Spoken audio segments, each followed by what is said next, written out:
पहली मर्तबा कहीं बयान को जाते हैं तो एहतियात, जब उसी गांव को कई मर्तबा जाने का इत्तेफाक होता है तो बात करने में बड़ी आसानी हो जाती है, क्योंकि ताल्लुकात हमारे पुराने हो गए। इसी मिसाल को मैं सामने रखकर अपनी गुफ्तगू का आगाज करता हूं।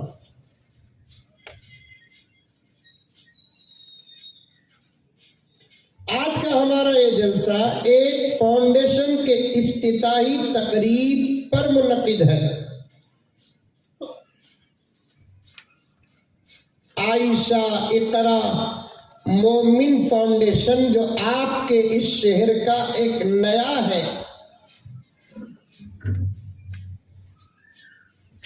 अभी इसके एक जिम्मेदार ने इसके मकासद आपके सामने रखे, 2, 4 या 6। उसमें से पहला मकसद क्या है? हमारे अंदर दीनी तालीम की बेदारी।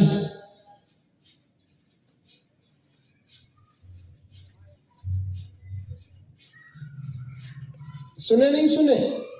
अरे मुंडी तुम्हें हलाओ रे बाबा, मुंह नहीं खोले तो तुम्हारी खामोशी और तुम्हारी सुस्ती को देख को मंजे नींद आ रही है।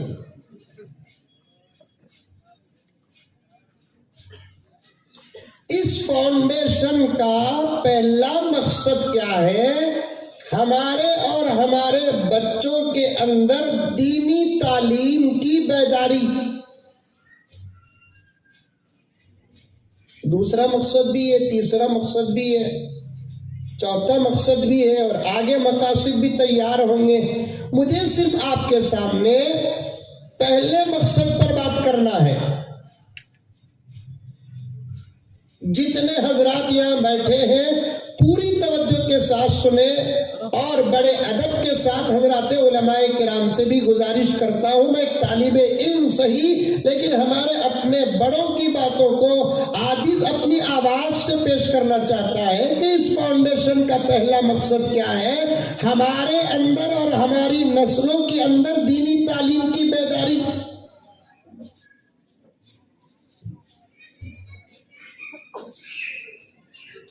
इसका मतलब क्या है?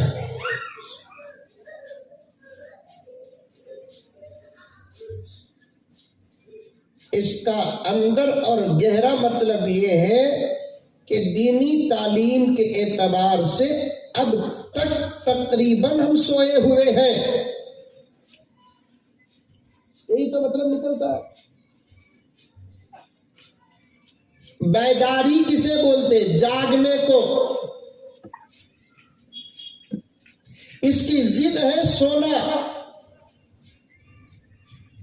समझ में आ रही है बात मेरी? अरे आ रही है, नहीं आ रही है? किसे किसे आ रही है? हाथ उठाओ। माशाअल्लाह, पूरे कांग्रेसी हाथ उठाओ। समझो बात को, समझो।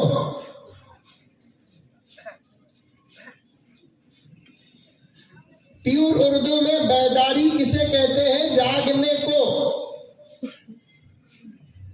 हम ना तो प्योर उर्दू, क्या लोकल उर्दू भी बराबर नहीं आती, वरना प्योर उर्दू में बात करे तो बोलने में भी इतना मजा, सुनने में भी इतना मजा, दिल चाहता है कि गुफ्तगू का सिलसिला जारी ही रहे।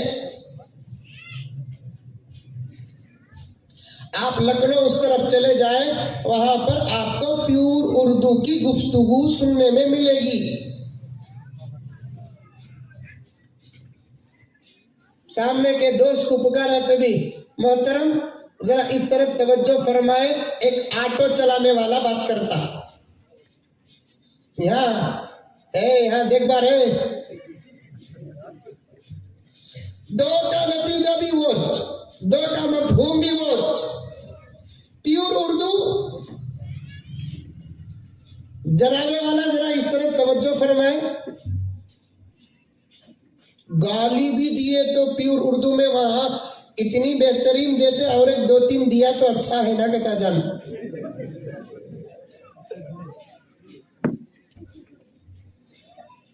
नखले कुफर कुफर न बाशद, लड़ाई का नहीं है। गाली का नहीं है आज।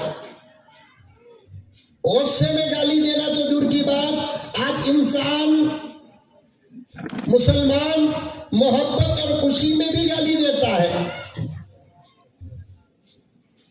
दुश्मनों को गाली देना तो दूर की बात, आज मुसलमान दोस्तों को, रिश्तेदारों को, अपनों को गाली देता है।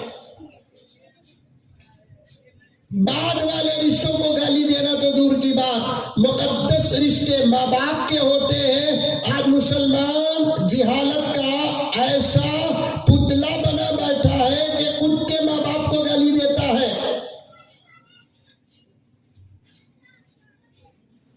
एक घंटे 2 घंटे के शरीक को क्या गाली देना, पूरी जिंदगी के शरीक हयात अपनी बीवी को गाली देता है। और अजीब बात है कि बीवी शोहर को गाली देती है, माँ बाप बच्चों को गाली देते हैं, बच्चे माँ बाप को गाली देते हैं। वो इसलिए देते हैं कि गाली क्या बुरी चीज है और गाली देने का नुकसान क्या है आज उम्मत जानती नहीं। मेरे हाल ये कल उन्वान है, कभी आप उलमाए किराम से सुन ले। गाली गाली होती है, अदब के साथ गाली दो गाली है, गुस्से से गाली दो, बेअदबी से गाली दो गाली गाली है, प्यूर उर्दू से गाली दो गाली गाली है, आप देहकानी उर्दू से गाली दो गाली गाली है। लेकिन प्यूर उर्दू की गाली वहां पर कैसी होती मालूम, जहां प्यूर उर्दू चलती है, जैसे लखनऊ वगैरह, यूपी बिहार में, यूपी में बिहार में नहीं, जनाबे वाला चुप हो जाइए वरना हम तुम्हारी वालिदे मोहतरमा के साथ गुस्ताखी कर देंगे, वहां की गाली है। जनाबे वाला चुप हो जाइए वरना हम तुम्हारे वालिदे मोहतरमा के साथ गुस्ताखी कर देंगे। सहालिंगपुर में कौन तुम्हें ऐसा बोलिया तो खुश हो को सीधा घर को आको अम्मा को बोलेगा, अम्मा रास्ते में कौन की मिलिया था, मंजे भी उसे लड़ी हुई। अजीब बात है, उन्हें लड़ते लड़ते तुमने सलाम बोलिया।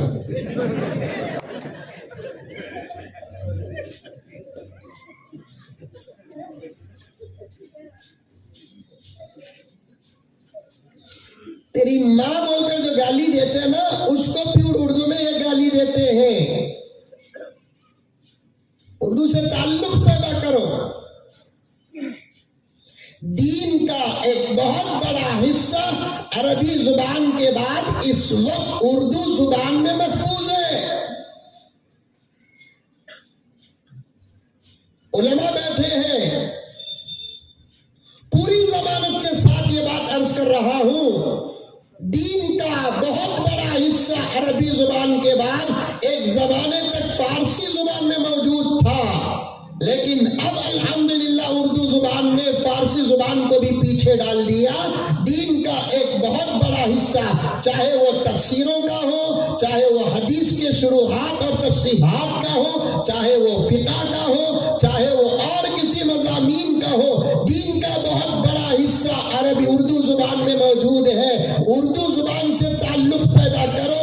हकीमुल मिल्लत हजरत शाह अशरफ अली थानवी रहमतुल्लाह अलैह ने फरमाया, जरूरी नहीं कि दीन को सीखने के लिए आपको अरबी ही सीखना है, बल्कि आप अगर दीन को सीखने के लिए उर्दू का दामन भी थामना चाहते हो तो उर्दू का दामन थामो और आपको दीन का हिस्सा मिल जाएगा।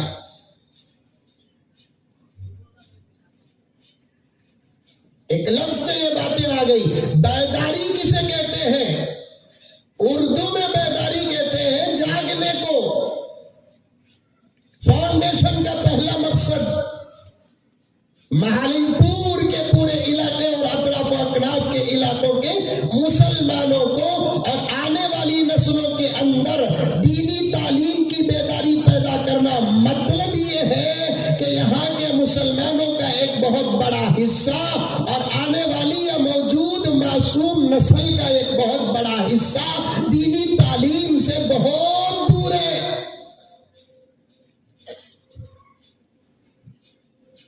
यही तो नतीजा निकलता है और सच भी यही है।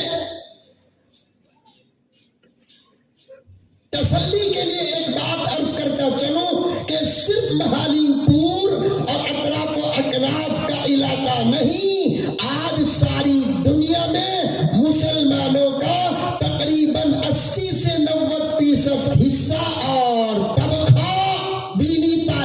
से दूर है।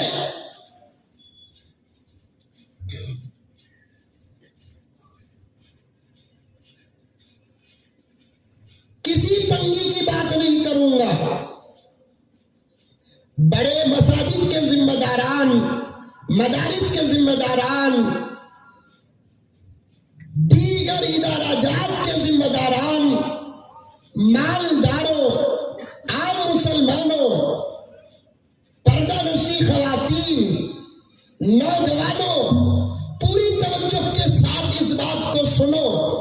बड़ी गहराई में मैं लेकर जा रहा हूं, ओपन बात कर।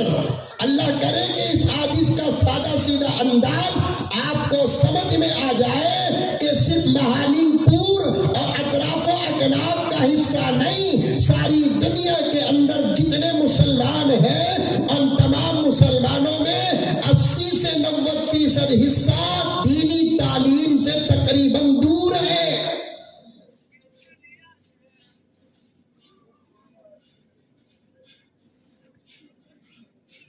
और इस बात का इल्म दुश्मनों को भी है। इब्ला तवज्जो चाहता हूं, इस बात का इल्म दुश्मनों को भी है। इस वक्त का मुसलमान सिर्फ टोपी वाला मुसलमान है, जुमे वाला मुसलमान है, रमजान वाला मुसलमान है, ईद उल फितर वाला मुसलमान है, ईद उल अजहा वाला मुसलमान है, शादी में खुतबे निकाह वाला मुसलमान है। कोई है मालदार तो एक 10, 15, 20, 25 हजार रुपए ज़कात देने वाला मुसलमान है। लोगों को दिखाने के लिए, व्हाट्सएप करने के लिए, शोहरत पाने के लिए, अलहाज का लक़ब लेने के लिए हज करने वाला मुसलमान है। खोखला मुसलमान है, जाहिर का मुसलमान है। ये दुश्मनों को इस बात का इल्म है कि इस वक्त का मुसलमान और उस जमाने के मुसलमानों में इतना ही बड़ा फर्क था जितना बड़ा फर्क जमीनों आसमान के बीच में है। सहाबा के दौर के मुसलमान और इस दौर के मुसलमानों में जमीनों आसमान का फर्क है। ताबईन के दौर के मुसलमानों में और इस दौर के मुसलमानों में जमीन आसमान का फर्क है। तबे ताबईन के दौर के मुसलमानों में और इस दौर के मुसलमानों में जमीन आसमान का फर्क है। 500 साल के पहले के मुसलमानों में और इस दौर के मुसलमानों में जमीन आसमान का फर्क है। 1000 और 500 साल तो बहुत पीछे का अरसा हो गया। होश के नाखून लो मुसलमानों, होश के नाखून लो, पूरी तवज्जो के साथ सुनो। आज से 100 साल पहले के मुसलमानों में और इस दौर के मुसलमानों में जमीन आसमान का फर्क है। मुझे माफ कर दो, मैं पूरे दलील के साथ इस बात को अर्ज कर रहा हूं। 100 साल तो बहुत पीछे का दौर गुजर गया। 25 साल पहले के मुसलमान और आज के मुसलमान में जमीन आसमान का फर्क है। 25 और 50 साल के पहले के मुसलमानों को हम पुराने दौर के मुसलमान कहते हैं। उस दौर के मुसलमानों में जो दीन था, जो दीनदारी थी, जो कुरान था, जो अमल था, जो तकवा था, आज के मुसलमानों में वो दीन नहीं, वो तकवा नहीं, वो खुलूस नहीं, वो इल्म नहीं, वो अमल नहीं। आप अपने दादा और दादी, नाना और नानी और अपने रिश्तेदारों की खुद तारीख उठाकर पढ़ो। अबू हनीफा की तारीख, बाद में इमाम शाफिई की तारीख, बाद में इमाम मालिक की तारीख, बाद में बायजीद बुस्तामी की तारीख, बाद में सुफियान सौरी की तारीख, बाद में तुम अपने और हम अपने बड़ों की दादा दादी, परदादा परदादी, परनाना परनानी और आगे और पीछे लेफ्ट एंड राइट के रिश्तों को उठाकर देखो। उस जमाने में वो सादे सीधे मुसलमान रात के अंधेरों में जो तहज्जुद के पाबंद थे, आज के जमाने में तहज्जुद के पाबंद नहीं।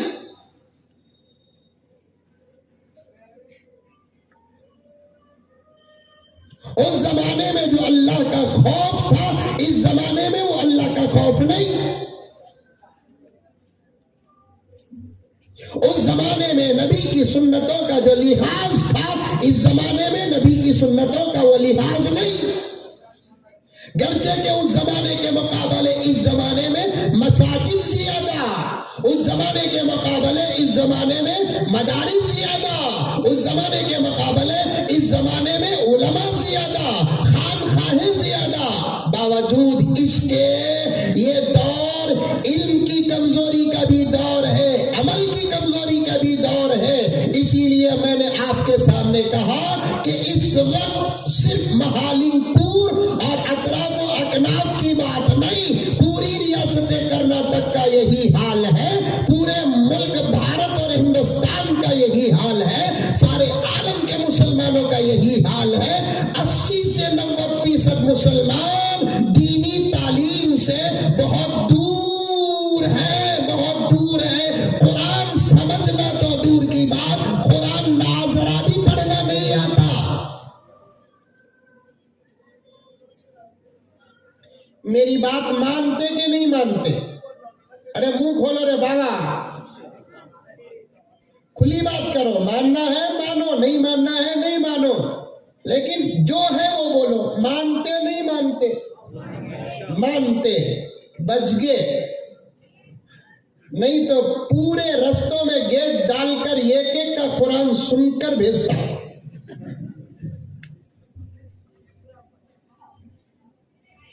मुहासबा, हासिबू क़ब्ल तुहासबू। हिसाब अल्लाह करने से पहले तुम खुद अपनी जिंदगी का हिसाब कर लो।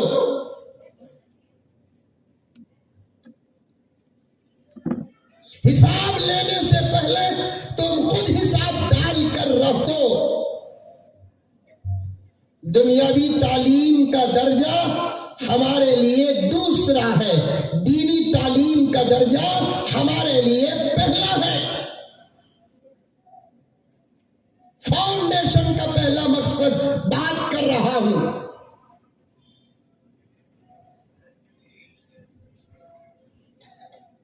दीनी तालीम की बेदारी पैदा करना। मैं फाउंडेशन को मुबारकबाद पेश करते हुए दुआ करता हूं, अल्लाह आपको खूब बरकतें अता फरमाए और आगे बढ़े। दीनी तालीम अपने अंदर पैदा करो, वरना क्या होगा? जुमला याद रखना, मैं छोटा, नाकिसुल इल्मी वल अमल।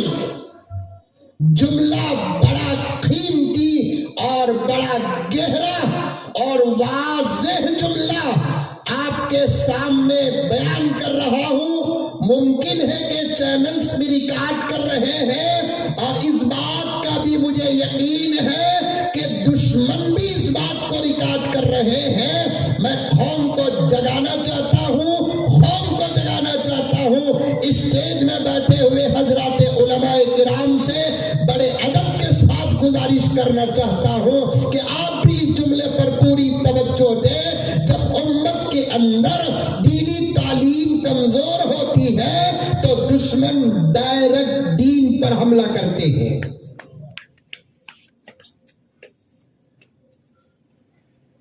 क्यों अबू बकर के जमाने में दीन पर हमला नहीं हुआ? क्यों उमर के जमाने में दीन पर हमला नहीं हुआ? क्यों उस्मान के जमाने में दीन पर हमला नहीं हुआ? क्यों अली के जमाने में दीन पर हमला नहीं हुआ? अमीर माविया के जमाने में दीन पर हमला क्यों नहीं हुआ? हजरत अबू हनीफा के दौर में दीन पर हमला क्यों नहीं हुआ? इमाम शाफी के दौर में दीन पर हमला क्यों नहीं हुआ? हजरत मालिक के दौर में दीन पर हमला क्यों नहीं हुआ? बायजीद बुस्तामी के दौर में दीन पर हमला क्यों नहीं हुआ? और आते उतरते जाओ, नाम तो अल्हम्दुलिल्लाह मुझे 150 तो अल्लाह के फजल से याद है। मैं गिनता जाऊं तो वक्त यहीं पर शामिल हो जाएगा, दाखिल हो जाएगा। कासिम नानोतवी के दौर में दीन पर ऐसे हमले क्यों नहीं हुए? रशीद अहमद गंगोही के दौर में दीन पर ऐसे हमले क्यों नहीं हुए? हजरत अशरफ अली थानवी के दौर में दीन पर ऐसे हमले क्यों नहीं हुए? इसलिए कि दीन मजबूत था, दीनदार मजबूत थे। जब दीन मजबूत हो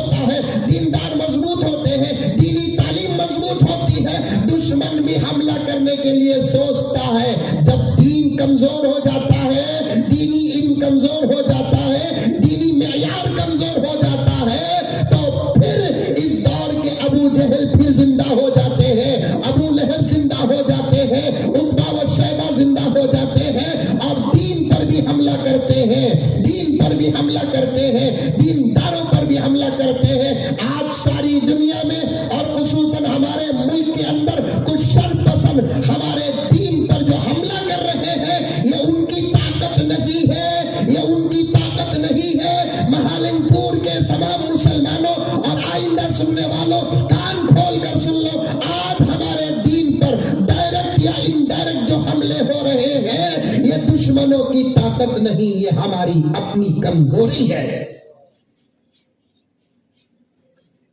मुझे साफ कहने दो,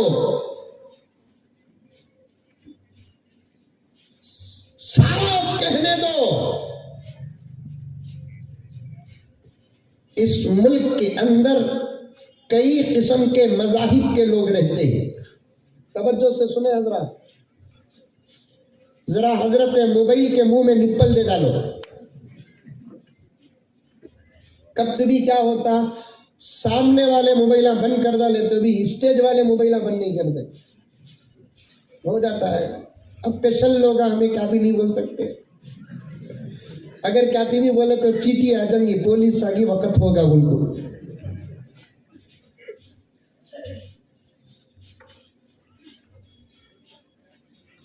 हमारे मुल्क की एक शान है, तवज्जो से सुनना, अमल करेंगे सुनकर। हमारे मुल्क की एक शान है सारी दुनिया में। सारी दुनिया में तकरीबन 180 या 190 ममालिक है। हजरत वो मालूम नहीं कि हजरत तुम ना बोलकर कौन सी भी घुघू पूछा तो मैं बोलूंगा बुखारी में नहीं है बाबू बोलो।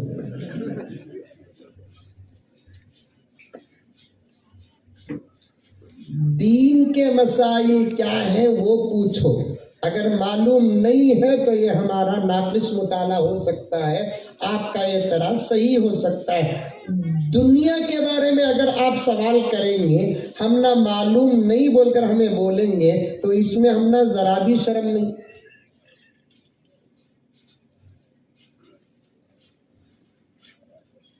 दुनिया में 180 या 190 दुनिया के अंदर ममालिक है। ममालिक मतलब कंट्रीज। जरा थोड़ी बहुत इंग्लिश आती, 2-3 10-15 वर्ड सा आते, समझ में मत वो पेश कर डाल दो, ताकि मैं भी एजुकेटेड बोल को मालूम हो जान दो। एजुकेटेड किसे बोलते मालूम क्या? इंग्लिश पढ़े हुए आदमी ही को एजुकेटेड बोलते। सो ये पूरे जाहिला। असल में एजुकेटेड किसे बोलते? तालीम याफ्ता को। और जिसके पास आसमान और जमीन का इल्म हो, उनसे ज्यादा एजुकेटेड कौन हो सकते हैं? बोलो सुभान अल्लाह। तो भी बोलो रे बाबा, नहीं तो इन्ना लिल्लत बोल डालो, परवा नहीं चलता ना। इधर से आवाज ना उधर से आवाज।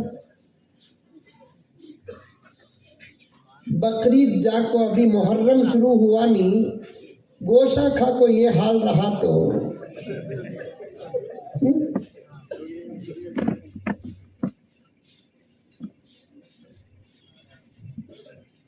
जिनके पास दुनिया और आसमान और आखिरत का इल्म है, उनसे ज्यादा एजुकेटेड कौन होते हैं? दुनिया के अंदर बहुत गहरी मिसाल दे रहा हूं, सुनते जाओ।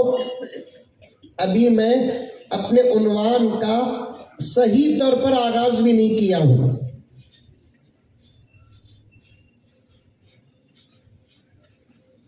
दुनिया के अंदर 180 या 190 कंट्री है।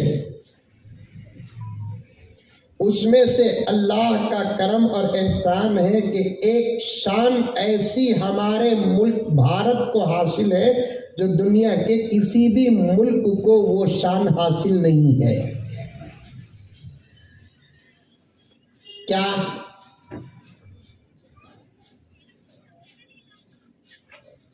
हद से ज्यादा हिंदुस्तान की तारीफ करे तो कुछ हमारे भी लोग में जाहिला घुघुआ सवाल करते हैं, हजरत हिंदुस्तान की तुम्हें इतनी तारीफ करे तो फिर तुम्हें मक्का मदीना मानते नहीं क्या हजरत? क्या दीवाने रमना हजरत लगा। इधर भी मुसीबत उधर भी मुसीबत।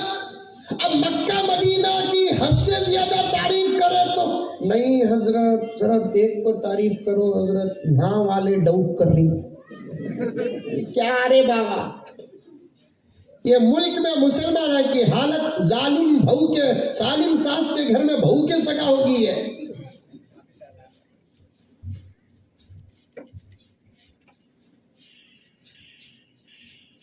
नहीं भाई, उन्हें हमें उनको भी मोहब्बत करते हैं, उन मुल्कों को भी मोहब्बत करते हैं, इस मुल्क को भी। वो कैसा हजरत एक साथ दो तीन को मोहब्बत करते, शादी कर को देख होती देख मोहब्बत।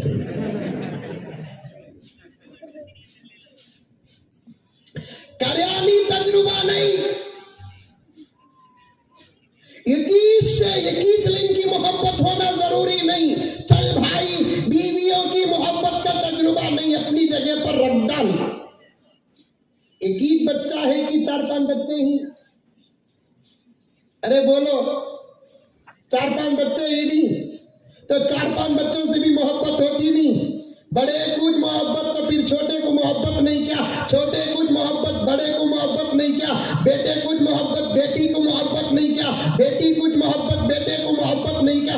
अरे गुग्गू, बच्चे के तो पूरे हमारे बच्चे मोहब्बत की लाइन में सबसे मोहब्बत करने का जो तजुर्बा एक बाप को एक माँ को होता है, ऐसा तजुर्बा दूसरे किसी रिश्ते को नहीं होता। बिल्कुल इसी तरीके से एक साथ अरब को, मक्के और मदीने को और भारत को मिलाकर मोहब्बत करने का तजुर्बा जो मुसलमान को है वो किसी को नहीं है।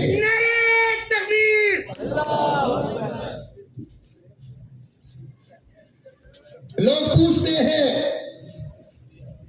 वो कैसा हजरत, तो मैं जवाब देता हूं, मक्का मदीना हमारा ईमान है, भारत हमारी जान है।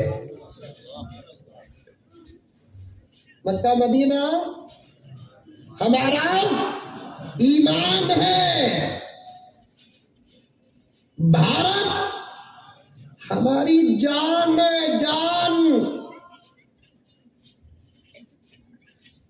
जान का तो हमारे नौजवानों को उन्हें समझ में आती से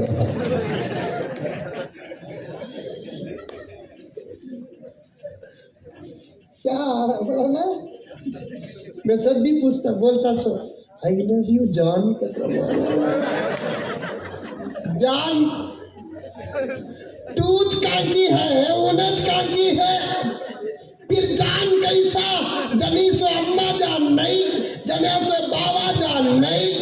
जिस नबी के सदक़े में ईमान मिला वो नबी जान नहीं, साथ पैदा हुए सो भाना भाया जान नहीं, अभी निकाच नहीं हुआ जान।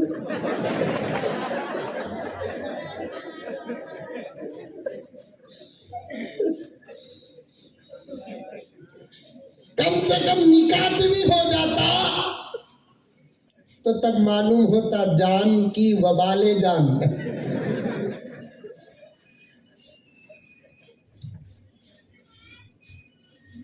मक्का मदीना हमारा ईमान है,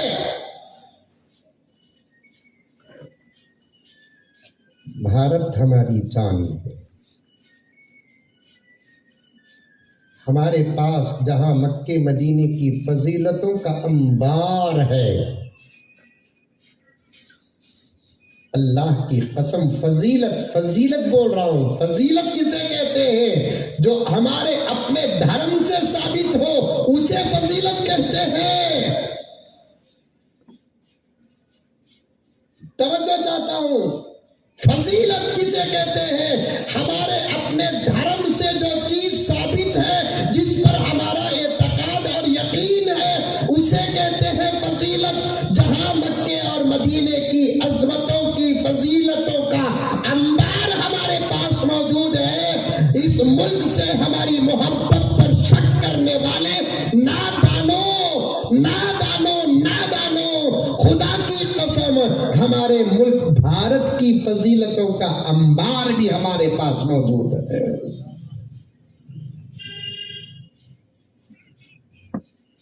इस मुल्क के लिए हमने जान कुर्बान की, इज्जतें कुर्बान की, औलाद कुर्बान किए, घर बार कुर्बान कुर्बान किए, हमारे अपने मुकद्दस ओहदे इमामत व किताबत दर्स व तदरीस कुर्बान किए, बेहतरीन फिक्र खानकाहों का निजाम फिक्र कुर्बान किए। उस भारत से हम मोहब्बत क्यों ना करें, उस भारत से हम प्यार क्यों ना करें। उस भारत के लिए आज भी हम अपनी जान कुर्बान करने के लिए तैयार हैं। कुछ कमीने, कुछ अहमक, कुछ नादान, जिनकी आंखों की रोशनाई, अकल के आंखों की रोशनाई खत्म हो चुकी है और इनको एहसास तक नहीं है, वो हमारे इस मुल्क की मोहब्बत पर आज भी डाउट कर रहे हैं। बार बार पूछते हैं कि तुमको मुल्क से मोहब्बत नहीं क्या, मुल्क से मोहब्बत नहीं क्या। अहमक हो, मोहब्बत ना होती तो ऑप्शन रहकर भी हम वहां नहीं रहे। अभी कब तक पूछते रहेंगे? जोर से भी एक साल 2 साल ही पूछना सो सच्ची तुम्हें चाहती क्या जी बोल को उतना की कहता उन्हें कांकी थी, हमें कांकी थे। 18 साल 20 साल उन्हें कांकी थी, 18 साल 20 साल 25 साल हमें कांकी थे। उसका खानदान कांकी, हमारा खानदान कांकी, उसका शहर कांकी, हमारा शहर कांकी। उन्हें वो 20 साल क्या क्या प्लान बना को रखी थी कि हमें 20 साल कांका की प्लान बना को रखे थे।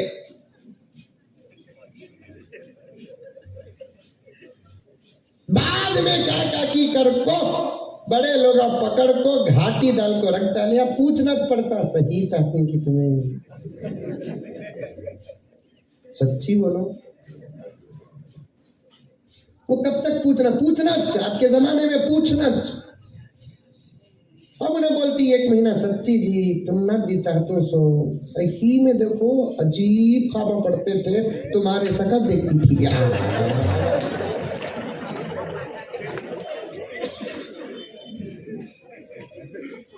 इन्हें भी छोड़ता, तुम्हें भी सही तुम्हारी कसम खा दो। देखो सूरत तो बराबर याद नहीं, आवाज तो ख्वाब की ये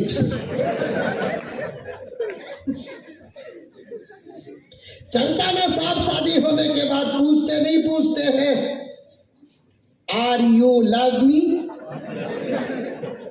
पूछते नहीं। डेफिनेटली आई लव यू पूछते 1 महीना 2 महीने 6 महीने साल 2 साल उत्तर। शादी हो तो 15-20 साल के बाद ही पूछता तुम्हें चाहती उठाती बेलन।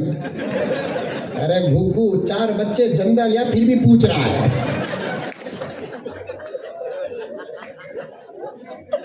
4 बच्चे जंदा लिया फिर भी पूछ रहा है चाहती क्या। चाहत न होती तो ये तेरे खून के 4 मुजस्समे सामने क्यों होते।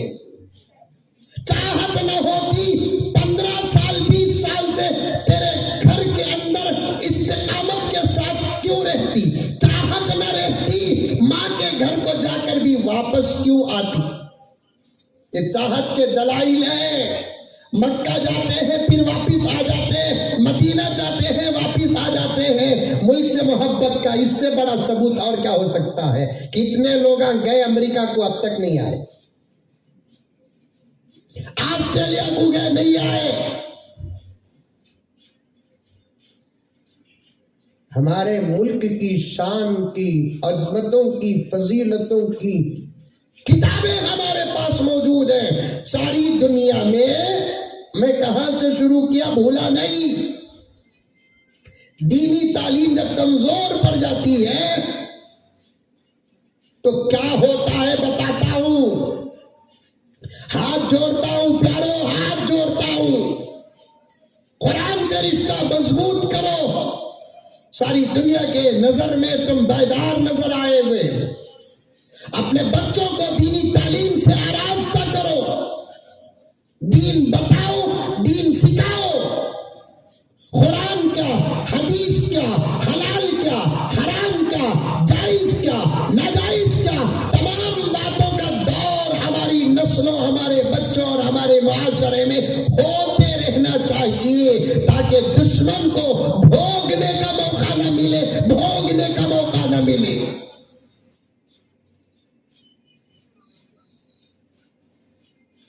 जरा वक्त दो, इंशाअल्लाह मैं बता दूंगा आपको।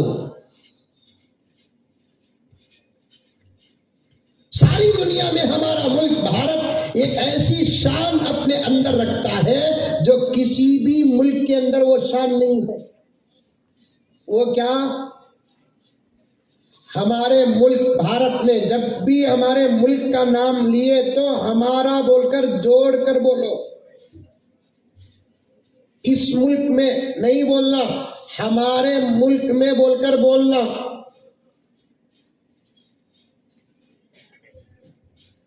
क्या बोलना? हमारे मुल्क में बोलना। ज्यादा चालियां करया तो हमारे मुल्क में बोलना।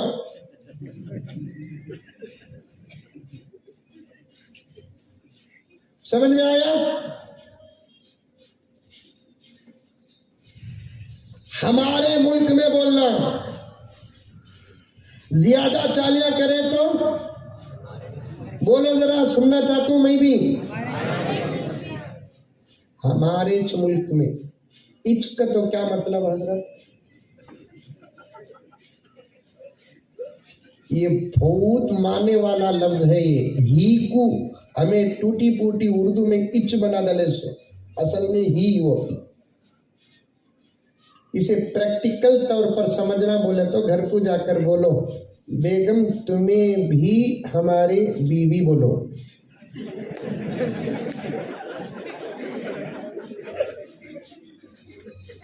मक्के में उतने तवाफा नहीं होंगे जितने घर में होंगे।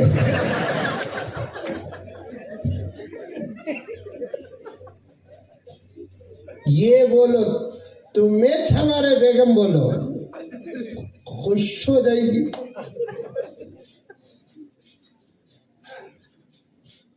मोहब्बत के अंदर शक्ति का माना पाया जाता है। हमारे मुल्क भारत की एक शान है क्या कि सारी दुनिया के ममालिक में एक या दो किस्म के मजहब के लोग रहते हैं। हमारे मुल्क में सौ किस्म के मजाहिब के लोग रहते हैं, फिर भी मोहब्बत के साथ जीते हैं और मुल्क सलामत है। बोलो सुभान अल्लाह, बोलो। वो शहरी में कैसा उठते हैं कि तुम लगा मालूम नहीं बाबू। रमजान आता, मालिकपुर में रमजान आता, कैसे कैसे जुमले आपको भी बेवा बैठे सकत बैठे वो बोलिया सो शहरी में कैसा उठते हैं कि मालूम नहीं।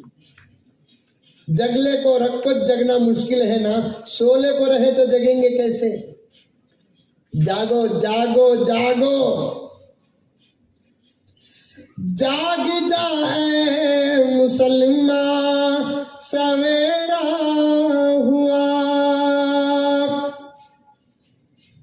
क्या भी नहीं बोल रही? क्या तू भी नहीं बोले? सुबह तक एक पढ़ने को रखो। हकीम साहब आफ्टर फजर बेंगलोर। जाग जाए मुसलमान सवेरा हुआ। इनका नाम फर्ज किफाया।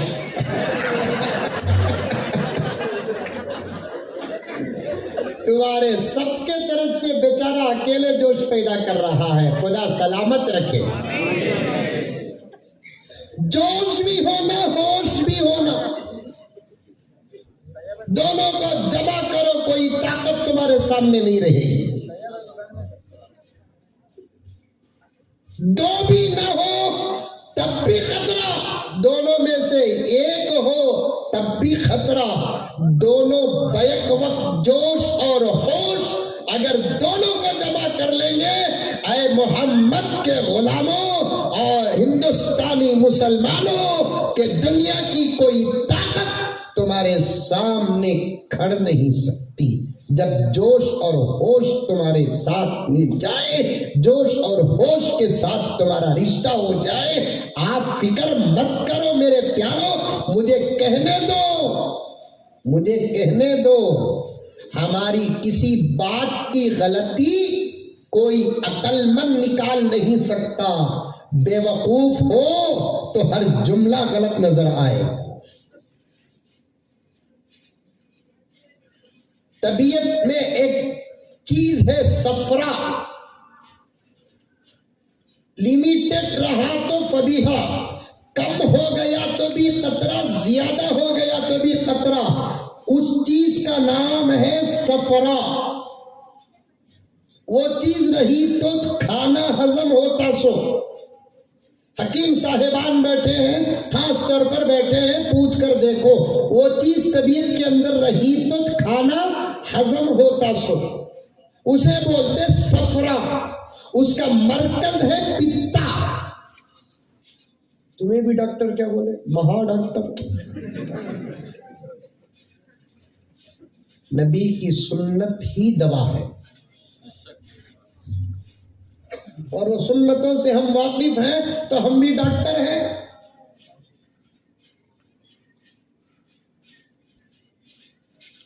एक साहब बोले, हजरत पेट बढ़ता जा रहा है, क्या करना हजरत? कसम खाता हूं, आप बेंगलुरु को आओ, बताता हूं साहब को मैंने क्या इलाज दिया मालूम। हालांकि पेट बढ़ा तो उन्हें पूछना सो, डिलीवरी डॉक्टर नहीं को पूछना सो।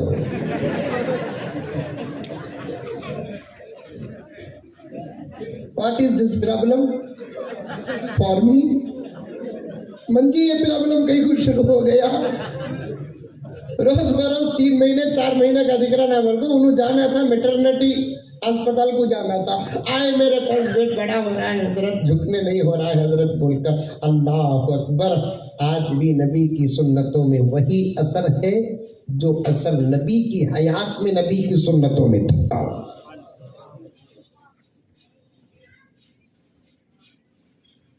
सारी दुनिया की तहकीक का नतीजा कुरान है। सारी दुनिया की तहकीक का इब्तिदा कुरान है।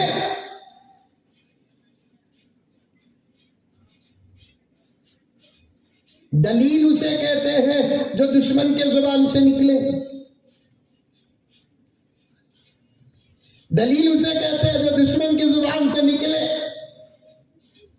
एक अखबार का एक छोटा सा पैराग्राफ है जो तकरीबन तमाम जुबानों में वायरल हो चुका है, मेरे पास उर्दू जुबान में है। एक बहुत बड़ा साइंसदान प्रोफेसर लॉरेंस यूसुफ कहता है, जिसको सारी दुनिया की साइंस जानती है, इस वक्त का बहुत बड़ा मुहक्किक है। जमीन के ऊपर और नीचे और आसमान से नीचे का जितना हिस्सा है वो तमाम उलूम का एक बहुत बड़ा माहिर है। लॉरेंस यूसुफ इसका नाम है। इसने अपनी तहकीक पेश की है कि काबे को मामूली मत समझो, इस जमीन का पूरा निजाम काबे के साथ जुड़ा हुआ है, हजर अस्वद के साथ जुड़ा हुआ है। अगर काबा ना हो और हजर अस्वद ना हो और अतराफ का तवाफ ना हो तो फिर ये जमीन गर्दिश नहीं करेगी, रुक जाएगी, कम से कम जमीन में क़ियामत आ जाएगी।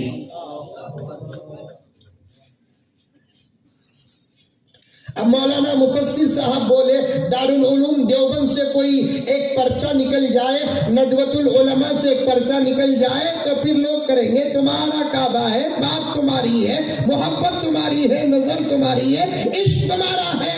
अब पकड़ना है तो लॉरेंस यूसुफ साहब को पकड़ो कि तुम्हारा तो मुकद्दस मकाम कोई और है, तुम्हारा आस्था कोई और है, तुम्हारा मजहब कोई और है, और सारी दुनिया में तुम्हारा एक रहबर होता है जिसको तुम पोप कहते हो।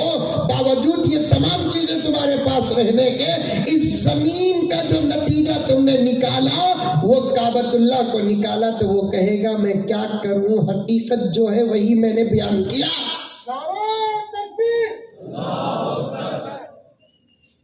सारी दुनिया की जो साइंस है वो कुरान है।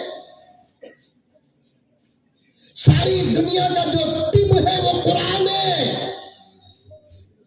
सारी दुनिया का जो लाभ है वो कुरान है। सारी दुनिया की जो अकल है वो कुरान है। आज उस कुरान के मसाइल को तुम गलत साबित करना चाहते हो, कुरान के अहकामात को बदलना चाहते हो, याद रखो जितनी तुम्हारी ताकत है उस ताकत के अंदर रहो, अंदर रहो। क्लब मौजूद है कि नहीं है, दूसरे हजरात के पास वो क्लब मौजूद होगा। अपनी ताकत का इस्तेमाल करो।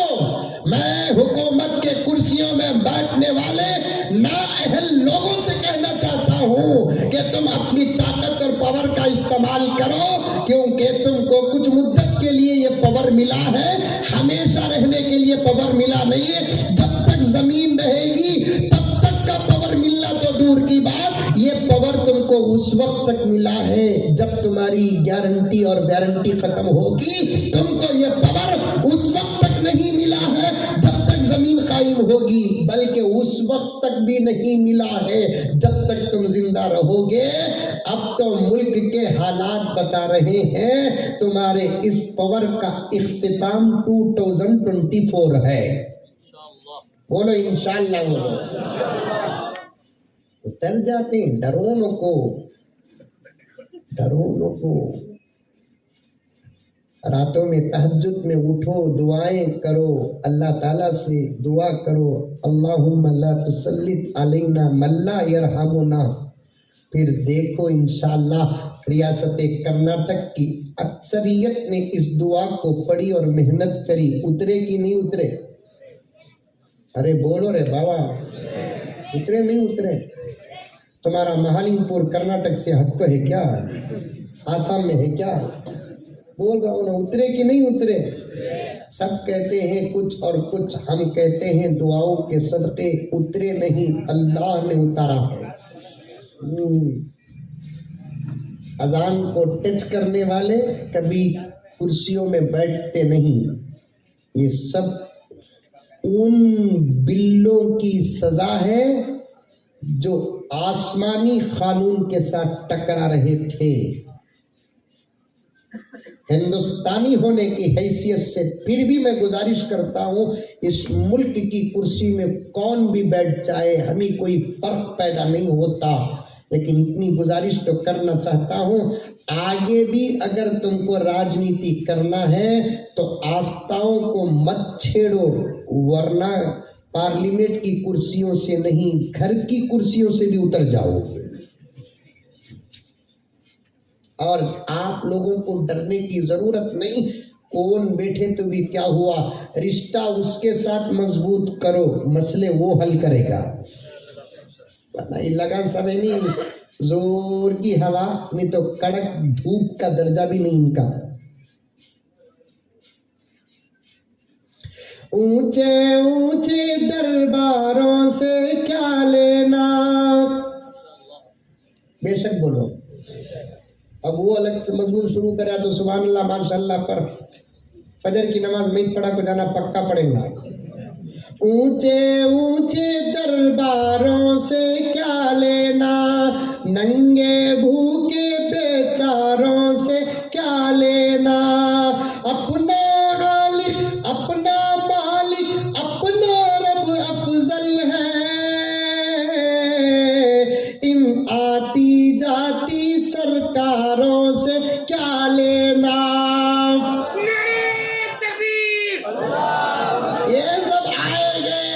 ये जमीन और आसमान ने अच्छे अच्छे फिरौनों को देखा है, नतीजा गर्क निकला है। इस जमीन और आसमान ने अच्छे अच्छे नमरूदों को देखा है, मामला एक मच्छर से हल हुआ है। इस जमीन और आसमान, चांद और सूरज, दिन और रात और सुबह शाम की गर्दिश ने अच्छे अच्छे अबू जहलों को देखा है, लेकिन मामला अंजाम तक पहुंचा 11-12 साल के बच्चों से। चुपके नहीं है तकरीरा। 4 साल पहले आए थे वह मुजम्मिल साहब को, अब आए ही ना, जवानी छीन के बुढ़े हो गए, देखने आए क्या?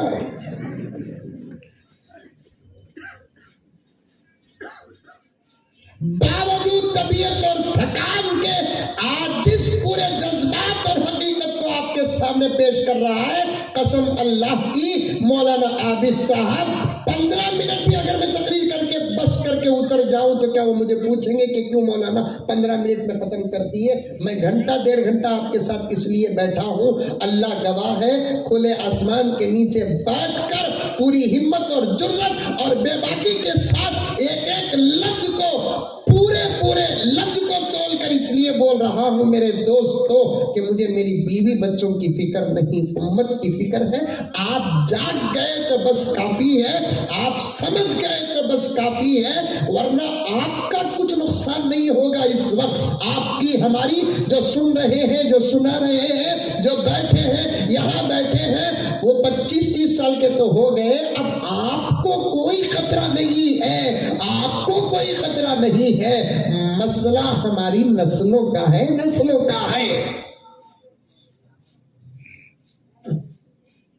ये जो कुर्सी में बैठे हुए छोटे छोटे मासूम बच्चे जो देख रहे हैं, सुन रहे हैं, समझ नहीं रहे हैं, ये दुबला पतला इतना उछलता उछलता क्या कह रहा है, ये उलमाए किराम एक दुबला पतले की बात को इतने गौर से क्यों सुन रहे हैं और इतना बड़ा मजमा क्यों बैठा, कुछ भी नहीं समझ में आ रही है बात। हकीकत में ये जज्बात, ये फिक्रें, ये दर्द, ये आंसू तुम्हारे लिए नहीं मेरे प्यारों, तुम्हारे लिए नहीं है। मुझे खुदा की जात से उम्मीद है तुम्हारा बेड़ा पार हो गया है। अब जरा मेहनत करो, मौत तक ईमान की हिफाजत हो जाएगी। तुम्हारी फिक्र नहीं है, तुम्हारी फिक्र नहीं है। मसला इन मासूम बच्चों का है जिनके पैदा होने पर हमने अजाने दी, जिनके पैदा होने पर हमने इकामत पढ़ी, जिनको अबू बकर और उमर के नाम पर नाम रखा, आयशा व फातिमा के नाम पर नाम रखा। हमारा मजहब, हमारा दीन, हमारी किताब, हमारे नबी सब अलग है। अगर आज हम मेहनत न करें, अल्लाह से रिश्ता मजबूत न करें, नबी की सुन्नतों पर अमल न करें, कुरान को न पढ़े, कुरान को न समझे, बच्चों की तरबियत दीनी माहौल में खुदा की कसम अगर हम न करेंगे तो फिर इनका क्या होगा। कहते हुए भी मेरी जुबान लड़खड़ा रही है, लड़खड़ा रही है। एक इशारा दे देता हूं, समझ जाइए हकीम साहब, अगर हम इन बच्चों के बारे में कोई फिक्र नहीं करेंगे तो फिर ये बच्चे क्या करेंगे, ऐसा भी करेंगे, ऐसा भी करेंगे। फिर उनके बच्चे क्या करेंगे, ऐसा हरगिज नहीं करेंगे, सिर्फ ऐसा करेंगे।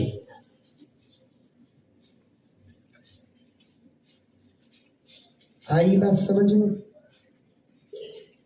अरे आई नहीं आई?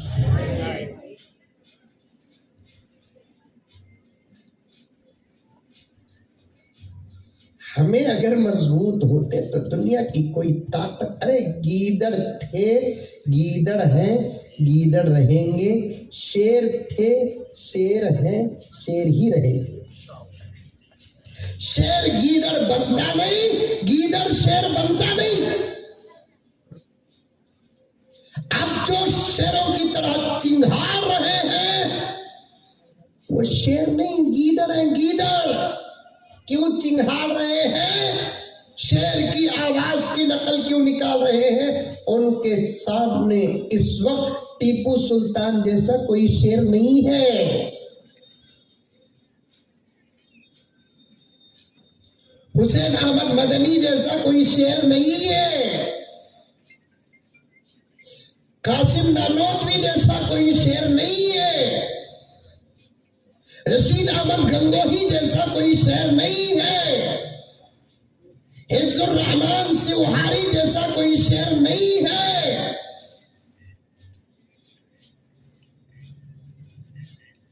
जंगल में जब शेर सो जाते हैं या जंगल शेरों से खाली हो जाता है तो फिर गीदड़ों का राज होता है, गीदड़ों का राज होता है। ऐ इस मुल्क के शेरों, जागो, जागो, जागो। पहले अपने दीन पर उतर जाओ, ये तुम्हारी ताकत है, ये तुम्हारी हिम्मत है, ये वक्त से पहले फैसले हैं। पहले तुम अपने दीन पर उतर जाओ। तुम पहले अपने हाथों में कुरान ले लो, बाद में अल्लाह चाहे तो जो चाहे देगा। अपने चेहरे सजा लो, अपना लिबास बदलो, खुशियां मत करो ये नहीं कहता। कहीं इस्लाम में खुशी मनाने से मना है? उलमा व मुफ्तियान बैठे हैं, कहीं इस्लाम ने खुशी मनाने से मना किया? बल्कि खुशी मनाना है तो मनाना ही है। एक बच्चा पूछा मुझे, हजरत हमारे बाबा का इंतकाल हो को 8 दिन हो गए, ईद उल फितर रमजान में इंतकाल हुआ, हमारे बाबा का इंतकाल हो को 8 दिन हो गए ही, मैं ईद को कपड़े पहनूं क्या? पूछिया मसला, सादा सीधा मसला कि जब बाबा इंतकाल होकर 8 दिन ना, इस्लाम क्या कहता है? शौहर का इंतकाल होगा तो बीवी एक ही इद्दत में रहना सो, उन्हें एक ही शोक मनाना सो। दूसरे औरतें, बेटियां, भाना वगैरह जो रहते हैं उन्हें 3 दिन ही शोक मनाना सो उत्तर, उसके बाद बाहर निकल जाना। बीवी 4 महीने 10 दिन शोक मनाना, इद्दत गुजार। हल्लू बोलो, अंकल को मालूम नहीं होना। यानी तो अंकल क्या करेंगे? औरतों की इद्दत कैंसिल करेंगे, नहीं तो मर्दों के लिए भी इद्दत का कानून लेकर आ जाएंगे। जुल्म देखो, जुल्म, जुल्म देखो, जुल्म। हमारे बड़ों ने लिखा है, किसी भी मजहब के हाथ में अल्लाह हुकूमत दे देते हैं, लेकिन जालिम के हाथ में हुकूमत देते नहीं, देते भी हैं तो छीन लेते हैं। हमारे मजहब का कानून साहब, हमारे मजहब के किसी कानून को कोई माँ का लाल गलत साबित ही नहीं कर सकता। शौहर मर गया तो बीवी कितने दिन इद्दत में रहना? 4 महीने 10 दिन। सुभान अल्लाह। ये भी मसला नहीं मालूम कौन से की बुढ़िया अलग बोल डाले 40 दिन ही बोल को। मैं बोला जियो का ऑफर क्या पूछा?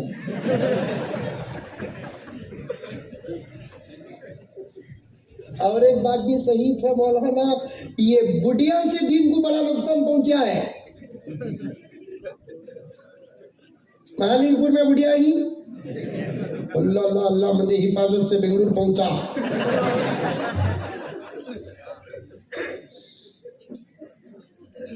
अजीब अजीब फतवे देते। ये खाला 40 दिन नहीं, 4 महीने 10 दिन। तलाक की इद्दत बोलो, तलाक का तो डर गए कि तो अंकल कैंसिल कर डाले कहते कि तो उन अबू हनीफा के पोतरे ना हो।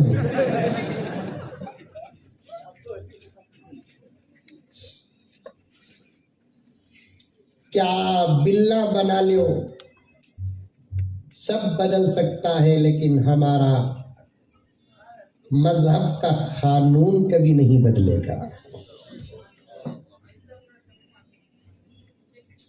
कौनैन के रुश्द व हिदायत का सामान ना बदला जाएगा। दुनिया तो बदल सकती है मगर कुरान ना बदला जाएगा।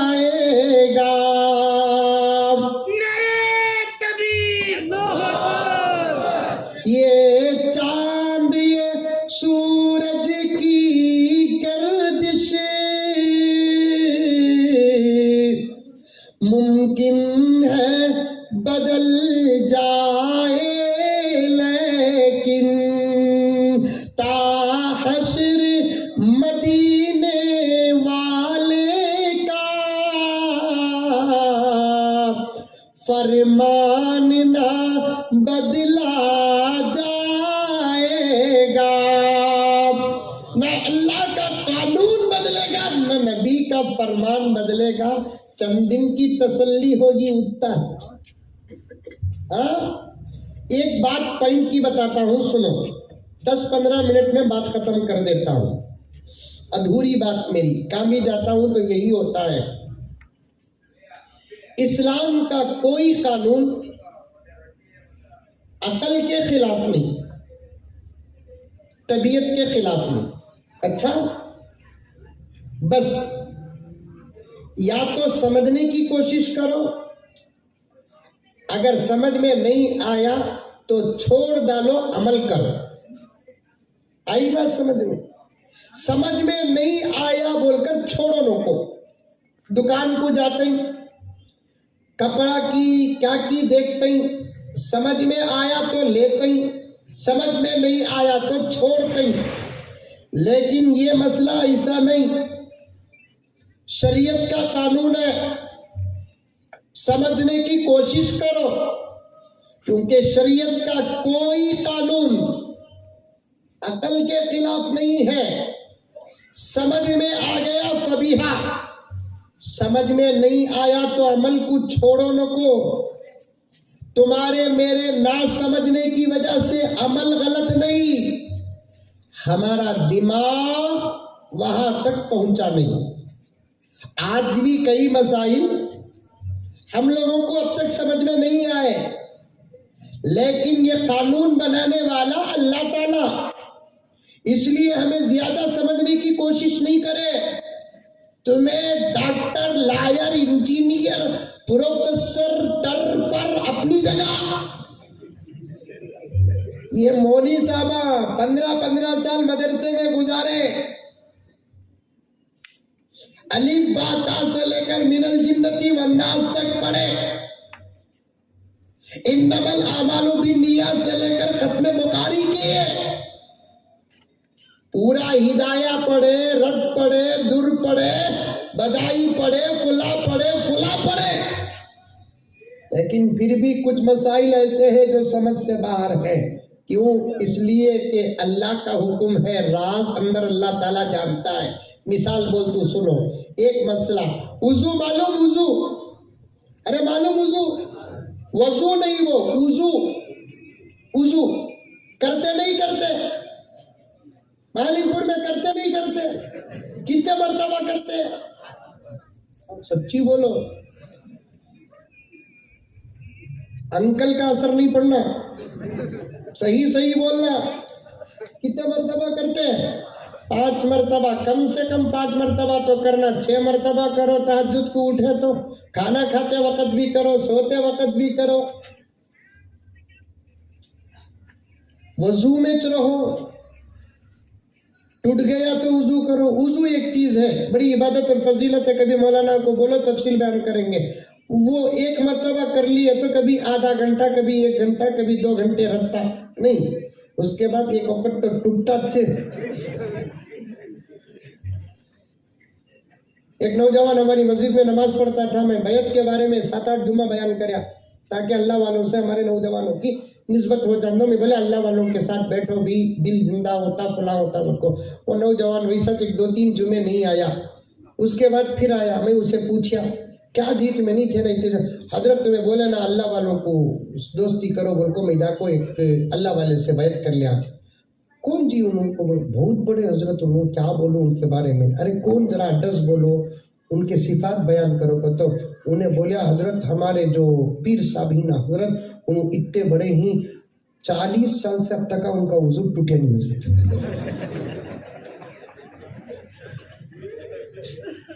40 साल से अब तक उनका वजू टूटे नहीं हजरत। मैं सोचा क्या रे बाबा, इन्हें अंबोजा सीमेंट में वजू कर क्या?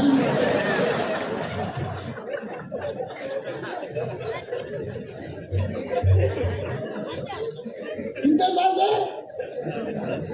40 साल से वजू टूटिया नहीं। पानी से वजू करोगे तो इन्हों अंबोजा सीमेंट से वजू करे, तब भी समझा इन्हें गलत जगह अटक गया। वजू करे तो टूटता नहीं टूटता? टूटता 1 घंटा, 2 घंटे, 3 घंटे, 4 घंटे, 5 घंटे, जैसी ताकत रहती वैसे। तबीयत जैसी रहती वैसे। चलो भाई वुजू कर लिया, मिसाल समझा तो खुदा करे कि दूर तक समझ जाए। तुम्हारे दीन को तुम्हें समझो, हमारे दीन को हमें समझे, तुम्हारे का तो तुम्हें नहीं। मैं जहाँ बोलना चाह रहा हूँ वहाँ तुम्हारे दीन को तुम्हें समझो, हमारे दीन को हमें समझते हैं। आज तक हमने एतराज नहीं किया, आज तक तुम्हारे दीन के किसी काम को हमने एतराज नहीं किया। भाई दीन का काम है, हमें बाहर के अध्ययनी समझ में नहीं आता, अंदर कोई ना कोई राज होगा। तुम्हें हम ना छेड़ो लोगों, हमें तुम ना नहीं छेड़ते। उतीज बात, लकुम दीनुकुम वलिय दीन, तुमको तुम्हारा दीन, हमको हमारा दीन है। हमारे दीन को तुम्हें समझने की कोशिश करेंगे तो समझ में आएगा दीन। शर्त यह है कि वहां बैठकर नहीं, उदकुलू फिस्सिल्मी काफा में आ जाना। तेंदुलकर आउट होगा तो बमड़ा मार देंगे, विराट कोहली बोल्ड होगा तो आउट होगा, वहां खड़। मालूम होता खेलना कितना मुश्किल है। बोल को देखना और खेलना जमीन आसमान का फर्क है। जब खेल में देखने और खेलने में फर्क है, धर्म देखने उतरने में भी फर्क है। अंदर उतरो, हर दीन का मसला समझ में आ जाएगा। अब वुजू कर लिए, 2 हाथा, कुल्ली, नाक में पानी, चेहरा, 2 हाथा कोहनियों समीप, सर का मसा, कान का मसा, गर्दन का मसा, 2 पावा। इसे इतना वुजू बोलते सो। अरे इसे इतना भी वुजू बोलते सो मालिमपुर में। हाँ नहीं, और क्या भी एक्स्ट्रा फिटिंग है की? अच्छा भाई चांस अगर वुजू टूटिया, वुजू टूटता सो कैसा? खून निकल गा, वुजू टूट गा। उशू कर डाले, वुजू टूट गा।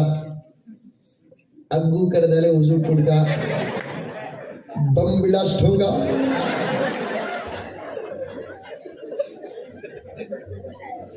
तकरीबन वुजू टूटने के मरकज़ सब अलग ही,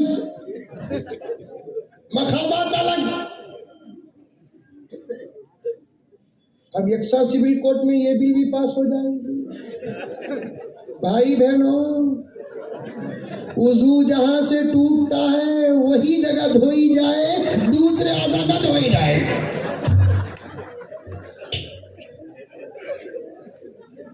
अब होगा क्या प्यारे? अल्लाह अकबर कबीरा। ये सब जो आफात आ रहे हैं हमारे कम इल्मी, बेइल्मी, बदअमली की वजह से आ रहे हैं।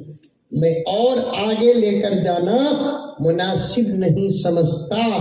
आयशा इकरा मोमिन फाउंडेशन का जो पहला मकसद है उस पर बात करते हुए बहुत दूर तक पहुंचा। शुरू की तमाम बातें मुझे याद है, लेकिन मौका नहीं है। फिर कभी तफसीर के साथ उलमा आपके सामने रखेंगे।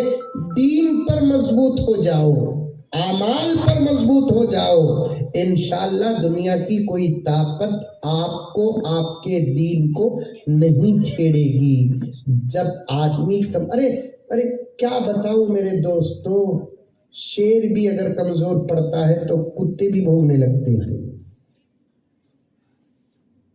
शेर भी कमजोर पड़ता है, बीमार पड़ता है, जख्मी हो जाता है, चलने और फिरने और चिंघाड़ने के लायक नहीं होता, तो फिर कुत्ते भी हमले करते हैं। इसका इल्म ना हो और नबी की शरीयत का कम से कम बेसिक इल्म ना हो तो मेरे दोस्तों तुम कहीं भी रहो, तुम्हारा हमारा ईमान और दीन खतरे में रहेगा, खतरे में रहेगा। इन मासूम बच्चों की तरबियत करो।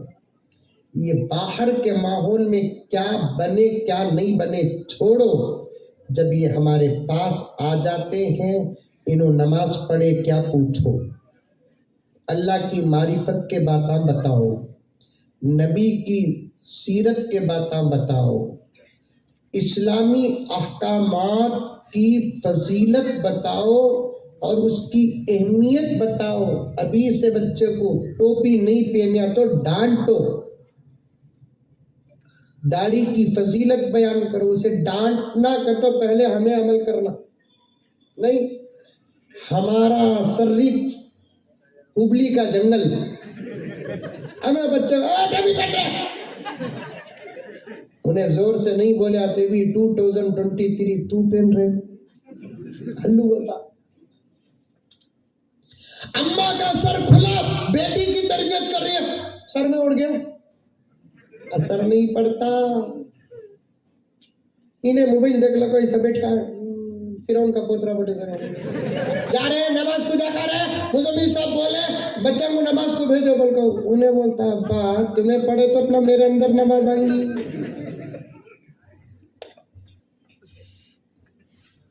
मुफस्सिरीन किराम फरमाते हैं जिस आयत का जुज मैंने पढ़ा या अय्युहल्लज़ीना आमनू कू अनफुसकुम, उसकी तफसीर में आता है बच्चों की तरबियत करने का पहला काम क्या है, खुद तरबियत याफ्ता हो जाओ, तुम्हें करने की भी जरूरत नहीं, तुम्हें देखते देखते बच्चा तरबियत याफ्ता हो जाएगा।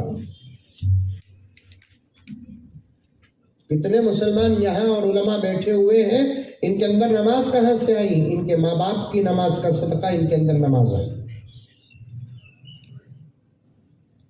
दाढ़ी कैसे आई? बाबा को देखे देखे अब्बा के चेहरे में दाढ़ी, मेरे दादा के चेहरे में दाढ़ी दाढ़ी। पर्दा कैसे आया? एक बच्ची कहने लगी हजरत फला छोकरा मुझे छेड़ता हजरत। मैंने आजमाने के लिए कहा बहुत पीछे पड़ा है ना। नहीं हजरत हमारे अम्मा नहीं करे सो काम मैं कैसे कर सकती हूँ। क्या जवाब था मालूम? मैंने जुमे में उसके लिए दुआ की, मैं आजमाया उसे, हमारे छोकरे का ही ना। समझ में आई बात है? अपने आप को आमिर खान समझ जाते समझ में आई बात।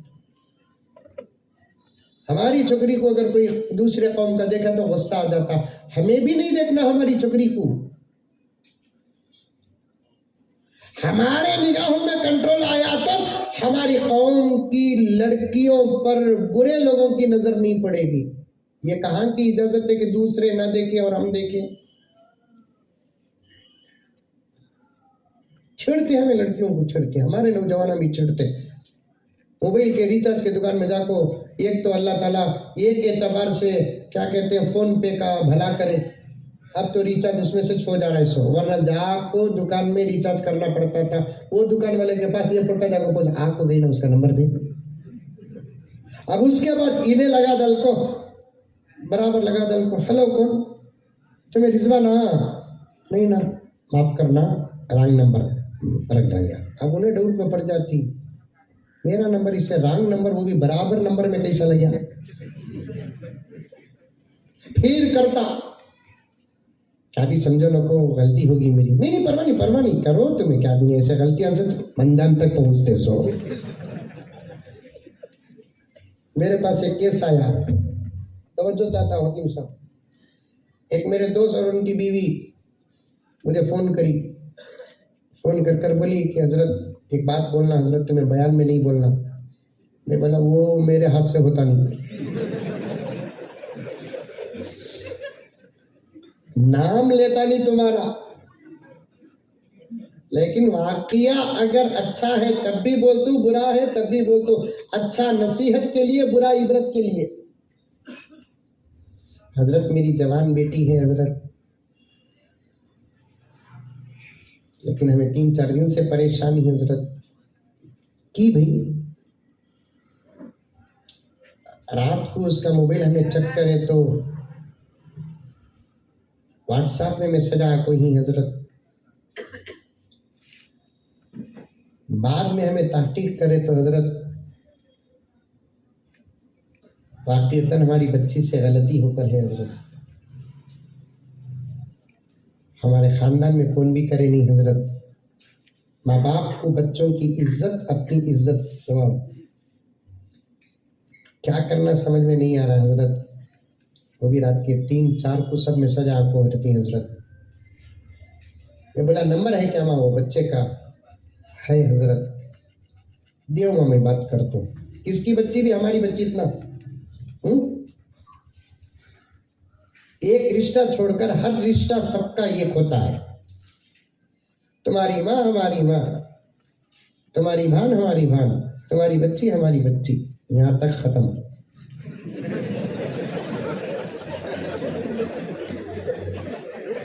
उधर बोला तो एक रिश्ता छोड़कर हर रिश्ता सबका एक ही। मुसलमान तो मुसलमान, हम हमारे हिंदू भाई की माँ को भी हमारी अपनी माँ ही समझते हैं। हिंदू बहन भाई की बहन को हमारी बहन समझते हैं, हिंदू भाई की बच्ची को हमारी बच्ची समझते हैं। ये अल्फाज नहीं, अल्फाज नहीं, अल्फाज नहीं, वरना क्रिमिनल लॉ हमारे हवाले करो। हमको फांसियां भी देना आता है, हाथ भी काटना आता है, संसार भी करना आता है। हमने पहले ही 1947 के बाद क्रिमिनल कानून को तुम्हारे हवाले कर दिए। हमारा कोसातीवी बच्चा तुम्हारी बच्ची को छेड़ा, उनको केस लेकर आओ, फिर हमको हक दो इसे क्या करना कि तुम्हें करो, तुम्हारे धर्म में क्या है वो करो बोलकर हमने इजाजत दो। हमें उसे मौत के घाट नहीं उतारे तो तब पूछो। इस वतन के देश तो दर, मौलाना अब्दुल वहाब साहब के हवाले से ये शेर। इस वतन के देश तो दर सब फिजाए एक है, इस वतन के देश तो दर सब फिजाए एक है, सारे भाई सारी बहनें सारी माए एक है, सबके भाया एक, सबके बहना एक, सबके माया एक, सब में पार्टनरशिप चलता है। एक रिश्ता है, इसमें है ना पार्टनरशिप दूर तक नहीं। अब मैं फोन नंबर लिया, उनकी बच्ची क्या मेरी बच्ची क्या, लेकर फोन कराया, इत्तेफाक से उन्हें हमारा ख्याल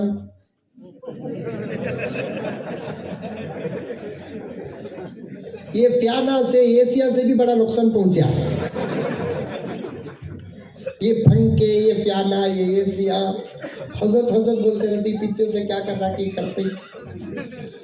सलामुअलैकुम हजरत, वालेकुम, अरे मेरा नंबर उन्हें फिट करके रखा। हजरत तुम ना कहीं सामान मदद मेरा नंबर मैं वाला फरिश्ता दिया बा। हजरत तुम्हें मंदिर फोन कर डालेना। हजरत कितना खुशनसीब हजरत, मैं क्या की किधर की बोला खैर, वो खुशनसीब की बदनसीब की, तू खुशनसीब बन गया मैं बदनसीब बन गया, करता तू गलत या वो मंजे लोग पकड़ते मेरे हाल में। और एक नंबर दे तो मैं किसका नंबर देख बा बोल को, वो पट्टी का नंबर दिया। हजरत ये नंबर तुमने कैसा, ये दूसरा फरिश्ता दिया।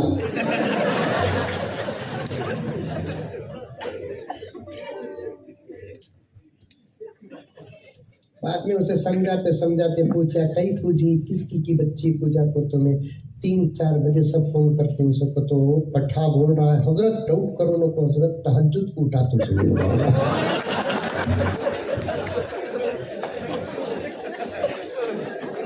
डाउट करो। हजरत भी बोला तहज्जुद को उठा रहे हो, उलझ मिली दुनिया के दूसरे मोहल्ले के बेनमाजियों नजर नहीं आ रहा है। हमें अपनी निगाहें पाक रखना पड़ेगा, हमारी अपनी जुबान को साफ रखना पड़ेगा, हमारी अपनी इज्जतों की हिफाजत करना पड़ेगा। तब जाकर जब दीन में हम 100% खरे खरे उतर जाएंगे तो दुनिया की कोई ताकत हमारे दीन को छेड़ना तो दूर की बात, छेड़ने का सोचे तक नहीं। वो बात भी कह देता हूं कि इस मुल्क में जितने मज़ाहिब के लोग हैं उसमें से एक मजहब के हमारे जो भाई हैं उनको सिख बिरादरी कहते हैं, उनको छेड़ने की किसी को हिम्मत है? मैं सलाम करता हूं मेरे उन भाइयों को, मोहब्बतें पेश करता हूं, है किसी को छेड़ने की हिम्मत है? उनकी दाढ़ी को छेड़ने की हिम्मत है, उनके दुपट्टे को छेड़ने की हिम्मत है, उनके पास रहने वाले हिफाजती आलात को छेड़ने की किसी को हिम्मत है? छेड़ कर तो देखो, एक मुसलमान फ्री में मिल गए जिनके सब्र का इतना गलत फायदा उठाते हैं कि जो चाहे वो कानून बना दे। हिम्मत है तो सब पर एक कानून अगर लागू करना चाहते हैं तो हमारे तरफ से गुजारिश है, कि फिर सिख भाइयों से शुरू करो, फिर उसके बाद क्या होगा, नतीजों से पहले तुमको नतीजे मालूम है, नतीजों से पहले तुमको नतीजे मालूम है। आखिर उनको क्यों छेड़ा नहीं जाता? इसलिए कि वो अपने धर्म में मजबूत है और अपने धर्म की शक्ल सूरत लेकर मैदान में भी उतरते हैं, फिल्म इंडस्ट्री को भी जाते हैं, उसी शक्ल सूरत से वो असेंबली भी जाते हैं, पार्लियामेंट भी जाते हैं। दुश्मनों को मालूम हो गया कि ये अपने मजहब पर 100% है, अपने दीन पर 100% है, इनको छेड़ा नहीं जा सकता। लेकिन हम ये कहें कि हम इल्म से भी दूर है, कुरान से भी दूर है, हदीस से भी दूर है, मसाइल से भी दूर है, हकीकत से भी दूर है, तो अब दुनिया के निगाहों में हमारी कमजोरी नजर आ गई और हमको छेड़ा जा रहा है, हमारी किताबों को छेड़ा जा रहा है, हमारे नबी की पाक और पवित्र और बेमिसाल साफ और शफाफ जिंदगी को छेड़ा जा रहा है। इसलिए मुसलमानों, आज अहद कर लो। इतने उलमाए किराम के जज्बात को इस आदिश ने अपने जुबान से आपके सामने पेश किया। बूढ़े बैठे हैं, जवान बैठे हैं, बच्चे बैठे हैं, सब पक्का इरादा कर लो, आज से हमारा कुरान से रिश्ता 100% मजबूत हो जाएगा। मैं खुद अपना जाती खर्च करके आऊंगा इंशाल्लाह, अगर आप कुरान खत्म करेंगे इंशाल्लाह ताला। बस पढ़ो, कुरान पढ़ो, अपने बच्चों को कुरान पढ़ाओ, दीन सीखो, अपने बच्चों को दीन सिखाओ, घर के अंदर दीनी माहौल पैदा करो। इंशाअल्लाह अल्लाह की मदद कल भी थी, आज भी है, आइंदा भी रहेगी।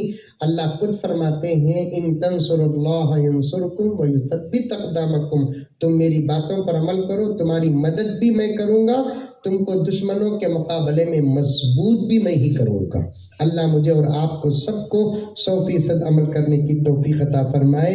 आमीन सुम्मा आमीन। व आखिर दावाना अनिल हम्दुलिल्लाहि रब्बिल आलमीन।